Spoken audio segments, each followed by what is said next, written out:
এবছর আমরা কোনো ইমাম ও মুয়াজ্জিন সাহেব গরু কোরবানি করব না। ছোট হোক আর বড় হোক, আমরা কোনো গরু কোরবানি করব না। কোরবানির ঈদে গোহত্যা করা চলছে না, চলবে না। গরুকে চক্রান্ত করে কোন রকমের অশান্তির আগুন জ্বালানো যাচ্ছে না, যাবে না। কোন নেতা নেত্রীর প্ররোচনায় আমরা গরু জবাই করছি না, করব না। স্বরূপনগরে গোহত্যার বিরুদ্ধে রুখে দাঁড়ালেন সংখ্যালঘুরা। তাদের দাবি, গরুকে জাতীয় পশু ঘোষিত করা হোক এবং কোরবানিতে গোহত্যা বন্ধ করা হোক। পরিবর্তে ছাগল কোরবানি করে সেটার ভিডিও করে রাখার নির্দেশ দিলেন ইমাম মুয়াজ্জিনরা। আইনের বিরোধিতা করলে প্রশাসন ব্যবস্থা নেবে, এমনটাই সিদ্ধান্ত তাদের। গোহত্যা বন্ধ হোক এবং গরুকে জাতীয় পশু হিসেবে স্বীকৃতির দাবিতে সরব স্বরূপনগরের ইমাম মুয়াজ্জিনরা। এই দিন ব্লক অফিসে উপস্থিত ছিলেন বিডিও, পুলিশ আধিকারিক এবং বিভিন্ন রাজনৈতিক ব্যক্তিত্ব। গোহত্যা নিয়ে সরকারি নির্দেশ ইমাম মুয়াজ্জিনদের সামনে পরিষ্কারভাবে তুলে ধরেন ব্লক আধিকারিক এবং সরকারি আধিকারিকরা। পাশাপাশি সরকারি আইন অমান্য করলে তার পরিণতি কী হতে হবে সেটাও তাদেরকে বোঝালেন তারা।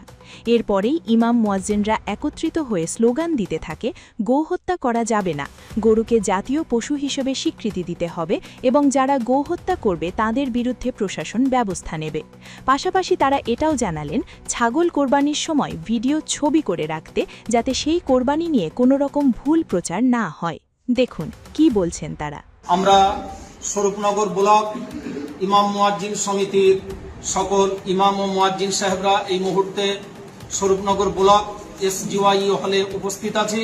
এই মুহূর্তে সম্মানিত বিডিও মহাশয়ের ডাকে আমাদের মিটিং সম্পন্ন হয়েছে, যেখানে সভাপতি ম্যাডাম ছিলেন, মাননীয় ওসি স্বরূপনগর থানা তিনি ছিলেন। আমাদেরকে তারা সরকারি নির্দেশিকা দিয়েছেন, যেটা সর্বত্র আমরা শুনছি সেই একই নির্দেশিকা, অর্থাৎ আসন্ন কোরবানি বা ঈদুল আজহাকে কেন্দ্র করে গরু কোরবানির ব্যাপারে যে নিয়ম নির্দেশিকা 14 বছর বা বিভিন্ন পারমিশনের নিয়মাবলী রয়েছে সেগুলোর কথাই আমাদেরকে বলেছেন এবং সেক্ষেত্রে নিয়ম ভঙ্গ করলে যে শাস্তির বিধান সেটাও আমাদেরকে শুনিয়েছেন। সকলের পক্ষ থেকে স্বরূপনগরবাসীর উদ্দেশ্যে যে সমস্ত মসজিদের ইমাম মুয়াজ্জিনরা এসেছেন সেই সমস্ত মসজিদের সম্মানিত মুসল্লিদেরকে কেন্দ্র করে তাদের উদ্দেশ্য করে আমরা বলছি, এবছর আমরা কোনো ইমাম ও মুয়াজ্জিন সাহেব গরু কোরবানি করব না। ছোট হোক আর বড় হোক, আমরা কোনো গরু কোরবানি করব না। আমরা বিডিও সাহেব, ওসি সাহেবের সামনে, সভাপতি ম্যাডামের সামনে আমরা ঘোষণা দিয়েছি, যেহেতু এবছর আর কোনো সম্ভাবনা নেই, এখনো আসার আলো আমরা দেখতে পাইনি, অতএব আমরা এবছরের জন্য গরু কোরবানি বয়কট করছি। সরকারের যে আইন সেই আইনের মান্যতা দিয়ে আমরা সবাই ঘোষণা করছি আমরা গরু কোরবানি করব না। আমরাও একই দাবি তুলছি, গোহত্যা বন্ধ চাই, গোহত্যা বন্ধ করো এবং দেশের সম্পদ গরুকে নষ্ট করে জবাহ করে কোনোভাবেই যেন বিদেশে সেটা পাঠানো না হয়, এটাও আমাদের দাবি থাকলো। সুতরাং আমরা শান্তি সম্প্রীতি বজায় রাখতে আমাদের ধর্মীয় বিধান এবং আমাদের ন্যায্য অধিকারকে এবছর আমরা কোরবানি দিয়ে আমরা গরু কোরবানির এই বিধান আমরা এবছরের জন্য বয়কট করছি। অতএব প্লিজ কেউ কোনো ইমাম মুয়াজ্জিন সাহেবের কাছে যেন আপিল করবেন না, দরখাস্ত করবেন না, জোরাজুরি করবেন না যে আমাদের গরুটাকে কোরবানি করে দেওয়া হোক।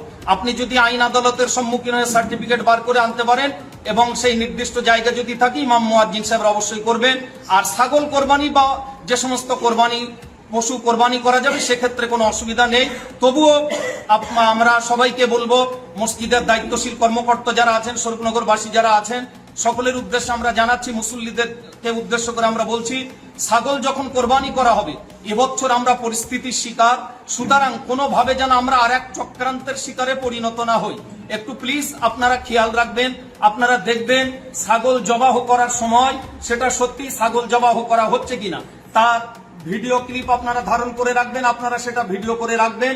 কোনোভাবে আর এক চক্রান্তের জাল বিস্তার করে এই ছাগল জবাহটাকে যেন আবার গরু জবাই করা বলে প্রচার করা না হয়। প্লিজ একটু সেদিকটায় আপনারা সবাই খেয়াল রাখবেন। সবাই এবছর ছাগল কোরবানির দৃশ্যটা অবশ্যই আপনারা ভিডিও করে রাখবেন, এই দাবি সকলের কাছে থাকলে। ইমাম মুয়াজ্জিন সাহেবরা এই ব্যাপারে সচেতন, থানার ওসি সাহেব আছেন, বিডিও সাহেব আছেন, তারাও আমাদেরকে সহযোগিতা করবেন, পাশে থাকবেন, এই বার্তা দিয়েছেন।